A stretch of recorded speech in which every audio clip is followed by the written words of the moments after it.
It was a warm late summer Saturday afternoon. I'd been relaxing with a book when the doorbell rang and I got up to answer it.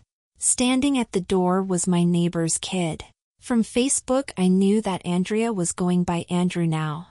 Now she, or rather he, was going off to college. He was dressed in baggy shorts and a t-shirt, hiding his tightly wrapped chest, and a ball cap shoved down on his close-cropped hair.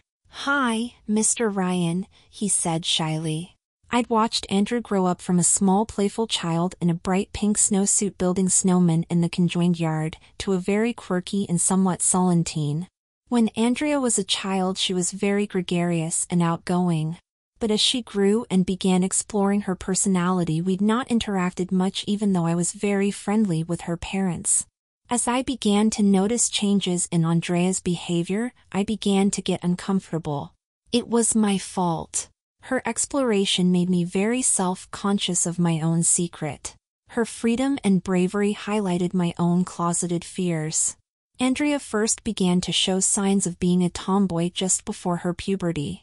She never wore any kind of girlish fashion. Then she chopped her hair, cut it in a very masculine cut. Her clothes got more and more boyish. She stopped shaving her legs. By her junior year she wore a tux to prom. I was actually a little jealous. But she could have been a lesbian as well. I kept my thoughts to myself. When the families would visit, or her parents would ask me to pick her up from school, there was always an awkward gulf between us. Now he was out.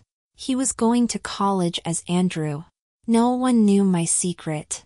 "Hey, Andy, something I can do for you?" I answered.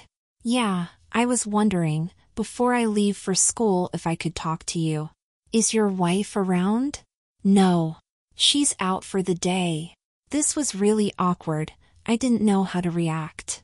He glanced around towards his house. "Can I come in? I really need to tell you something." For the first time, I became aware of his nervousness too. "Yeah, sure," I said as I motioned him inside. "Come on in. Do you want anything to drink? Water, Coke, I think I've got some iced tea?" Sure, just a water really," he said as we headed toward the kitchen. He stopped to pet my cat who'd come to investigate. Andrew had pets sit many times over the years. He gently scratched under the cat's chin and around to his ears. Then stood up and came into the kitchen. "Have a seat," I said as I held the glass to the dispenser in the fridge. "What's this all about?" He sat down slowly, then leaned against the table. "I wanted to confess something to you. Whatever it is, it can't be that bad," I said. "Not really bad. Just awkward," Andy replied. "You see, you've always been an inspiration to me." "Huh?" I was confused now. Finished filling the glasses, I turned toward the table. "I know about you, Mr. Ryan. I know about your dressing as a woman." I froze and dropped a glass. Instantly I felt my face burning. "Oh each fuck," I blurted. Then looking at the mess, "Shit." Andrew jumped up to help me clean up, grabbing paper towels and kneeling beside me gingerly began to pick up glass. "I'm so sorry to scare you," he said as we cleaned up. "Your secret is safe with me." Jesus, Andrew. Why tell me then? Now my fright and shame was coming out as annoyance and anger. "Because you inspire me," he said standing up. I stared in disbelief. "I saw you one night," Andrew began. "Years ago. I was just a kid. I was wide awake and restless one night. You left your house dressed in a shimmery green cocktail dress and heels. I knew it was you because your wife was out of town. You got in your car and drove off." It was true. I did take the opportunity to go out dressed when my wife was away. I'd go to TG parties, usually pretty far away to not draw attention to myself. I'd always tried to be so careful though. Leaving after dark, etc. I'd slipped up at some point. "Mr. Ryan," Andrew said haltingly, "please, don't be afraid. I understand your situation. I know it isn't easy for you. You have no idea, kid." I sighed. You are from a very different generation. But frankly, I'm just not as brave as you are, I confessed. Given your circumstances, I think you are very brave, Andrew continued. No, it hasn't been easy, but I'm not going to pretend things haven't improved for people like us. People still give me a hard time. But I can be open and be myself, because I'm standing on your shoulders.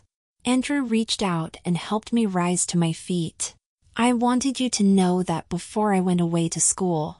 I wanted you to know that I knew why you were so troubled. That it was okay. That one person in this town understood you and felt the way you do. Or well, in a similar way. He sniffed a little. I feel bad that I didn't tell you sooner. I should have. I left you in loneliness. We sat down at the kitchen table and stared for a moment. I felt myself stiffen my spine. I swelled up with some pride. No, Andrew. You were just a child. You have nothing to feel bad about. Am an adult. I might have been lonely in my feelings, but I assure you that you didn't do anything wrong by waiting to tell me. I sighed. Anyway, had you told me and we'd been found out, someone might have accused me of putting you up to it, or worse. Andrew sighed and shook his head. Yeah. I guess so. I've always envied you a little, Andrew. He looked up at me from across the table. Me? He said. His turn to be shocked.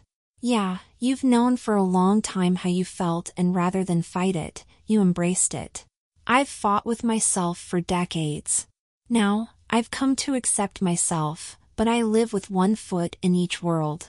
So long as you're okay with that. I confessed. I'm okay with it. But I often wish I could embrace it fully or let this cup completely pass. But I can't seem to. That much at least I've come to accept. I'm just a crossdresser, forever walking a tightrope. I'm glad you found happiness, Andrew. If you want to transition, or simply be gender nonconforming or whatever, I'm glad you are happy. With that, he stood up. I stood up with him. He hugged me. These are the best times, Andrew. The years you are heading into. Enjoy them. They will suck, and they will be some of the shittiest times you will have in your life, but they will make the man you will become. Someday you will look back on them and realize that even the shitty times were fun, I said, taking hold of his shoulders. Thank you, he said softly. Thank you, for everything. He turned and I led him to the door. He waved one more time as he walked down the driveway. I closed the door and wept.